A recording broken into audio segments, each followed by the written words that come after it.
دعوت کے ساتھ ایک مؤثر اور مستقل نظام تربیت جو ہے وہ بہت ضروری ہے، ورنہ جیسے میں نے عرض کیا کہ یہ دعوت جو ہے یہ بھی بس ایک ٹھیک ہے محنت ہے، لیکن یہ نتیجہ خیز نہیں ہوگی۔ بالکل اسی طریقے سے جس طریقے سے کسی جو ہے نا وہ فاتح نے کوئی علاقہ فتح کیا ہے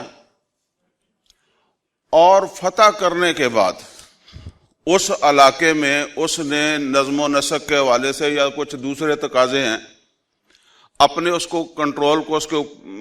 اس پر جو ہے وہ برقرار رکھنے کے لیے وہ تقاضے اس نے پورے نہیں کیے، تو بغاوت جو ہے نا وہ اس کے 100% چانس ہے۔ اسی طرح اگر نری دعوت ہے اور اس کے ساتھ تربیت نہیں ہے تو چونکہ تربیت جو ہے اسی کے نتیجے میں دعوت دلوں کے اندر جڑ پکڑتی ہے،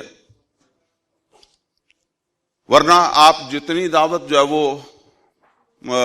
پھیلا لیں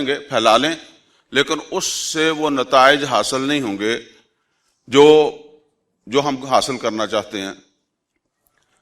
قرآن کریم کے اندر اللہ تعالیٰ نے موسیٰ علیہ السلام کا ایک واقعہ بیان کیا ہے،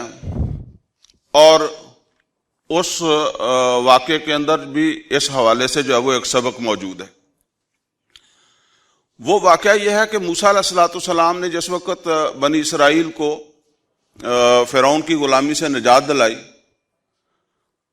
تو موسیٰ علیہ السلام کو اللہ تعالیٰ نے اگرچہ طور پر بلایا تھا، لیکن جس وقت بلایا تھا موسیٰ علیہ السلام اس سے پہلے ہی جو ہے وہ طور پہ چلے گئے، صحرائے سینا کے اندر جو ہے وہ اپنی قوم کو چھوڑ کے۔ اب جب وہاں گئے ہیں تو اللہ تعالیٰ نے موسیٰ علیہ السلام کا یہ وہاں جلدی پہنچنا جو ہے اس کو پسند نہیں فرمایا، اور اللہ تعالیٰ نے موسیٰ علیہ السلام سے یہ سوال کیا، وَمَا أَعْجَلَكَ عَنْ قَوْمِكَ يَا موسیٰ، موسیٰ تجھے کس چیز نے اجلت دے دی کہ تو جو ہے وہ اپنی قوم کو چھوڑ کر میرے پاس آ گیا؟ اب ظاہر بات ہے موسیٰ علیہ السلام تو اللہ کی رضا کے لیے جلدی گئے نا، تو موسیٰ علیہ السلام نے وہی جواب دیا، عجلت الیک لرب لترضی، اے اللہ میں نے جلدی اس وجہ سے کی کہ تو خوش ہوگا اور جو ہے وہ تو مجھ سے جو ہے وہ اس بارے میں دریافت فرما رہا ہے یا اس طرح جو ہے پوچھ رہا ہے۔ بہرحال یہ وقت اللہ کی حکمت میں تھا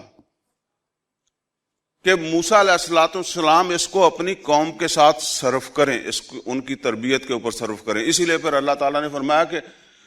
تو مجھے راضی کرنے آ گیا، جلدی آ گیا، لیکن پیچھے تیری قوم جو ہے اس کو سامری نے گمراہ کر دیا۔